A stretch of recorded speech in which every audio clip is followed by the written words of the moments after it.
नमस्कार दर्शक बंधु Odia knowledge academy YouTube channel को आपण मानक स्वागत। आपन जदि आम चैनल को प्रथम आछंती दयाकोरी चैनल सब्सक्राइब बटन क्लिक करी चैनल को सब्सक्राइब करेंगे। वीडियोटी भल लगे निश्चय वीडियो को लाइक करेंगे, कमेंट करेंगे, शेयर करेंगे भूलिए जहाँद्वारा आप प्रतिदिन नुआ नुआ अपडेट पाइपर। तो आसन देखिए आज खबरटी जो थी कि कर्मचारी को मिलला खुशी खबर एवं गुरुत्वपूर्ण निर्देश आसी जो थी कि आम कहीपर यहाँ गोटे कर्मचारी बड़ विजय एवं से विषय में आम आज आलोचना करवा। दयाकोरी वीडियोटी को शेष पर्यंत देखिए जहाँद्वारा आप संपूर्ण खबर विषय जानीपर। तो चलतु आरंभ करवा आज खबरटी। देखो ये ओडिशा सरकार को मामला परिचालना व्यवस्था को प्रश्न कले सर्वोच्च न्यायालय।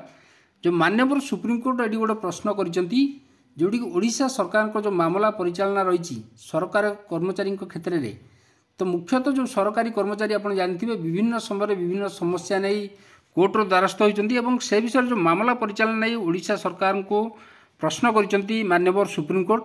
ओडिशा सरकार को जो मामला परिचालना व्यवस्था को नहीं सर्वोच्च न्यायालय प्रश्न करिसेंती सरकार बनाम सुधांशु शेखर जेना मामला राय प्रदान करी विचारपति सुधांशु धुलिया और विचारपति आसादुद्दीन अमलान खंडपीठ चकबंदी बंदोबस्त लैंड रेकर्ड कर्मचारी पेंशन मामला रे अत्यंत दायित्वहीनता हालुका भाव राज्य सरकार को मामला परिचालना करी मान्यवर कोर्ट राय प्रकाश करछंती।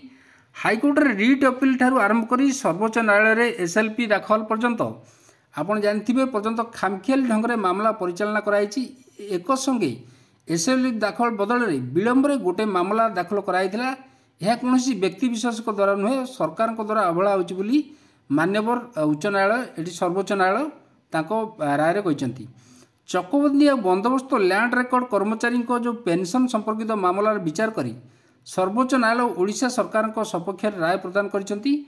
एवं न्यायालय जो राय रही राय अनुसार चकबंदी बंदोबस्त सर्वेक्षण एवं नक्शा प्रस्तुति नियुक्ति पाई कर्मचारी मान लंबा चाकरी काल को पेंशन सुविधा विचार को नि जाई। राज्य सरकार वर्क चार्ज और जॉब चार्ज कर्मचारी मध्य भिन्नता रही। ओडिशा पेंशन नियमावली जो 1992 अनुजाई वर्क चार्ज कर्मचारी जे कि क्रमागत भाव 5 वर्ष अथवा अधिक समय धरी अस्थायी तथा सेमाने जदि अस्थायी तथा मूल पदे कार्य करथिबे सेमाने पेंशन पाइबा को योग्य विवेचित हेबे। किंतु जॉब चार्ज कर्मचारी क्षेत्र में नियमावली भिन्न रही। ताले मान्यवर सुप्रीमकोर्ट कहते कि जो वर्क चार्ज कर्मचारी एवं जॉब चार्ज कर्मचारी जो भिन्नता रही पेंशन पाइबा क्षेत्र में जदि जॉब कॉन्ट्रैक्ट कर्मचारी को पेंशन एस्टाब्लिशमेंट को अणा जाए एभली स्थिति रे पेंशन लगी योग्य हासिल जी चाकरी काल आवश्यक से चाकरी काल को हिसाब को निया जिवो।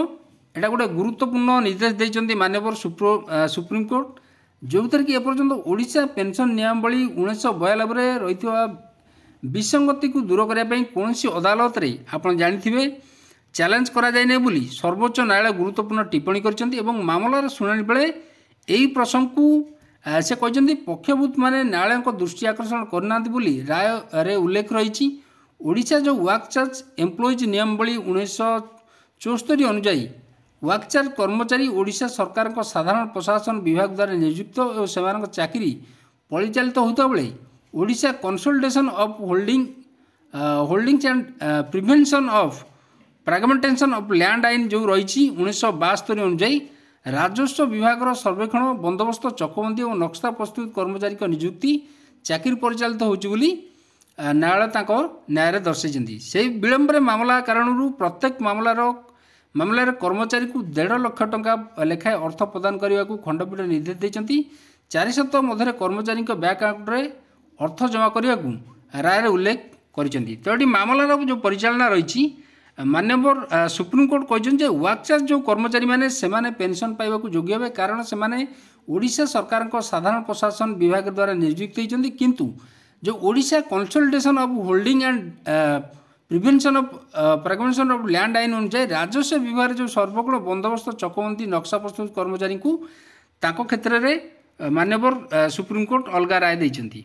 तो ये देखा यहाँ कहीपर एक प्रकार जो कर्मचारी मैंने अच्छा से जो पेंशन को नहीं माननीय सुप्रीमकोर्ट गुरुत्वपूर्ण निर्देश देइचंती जो थे कर्मचारी को एक प्रकार न्याय मिली आम कहीपर।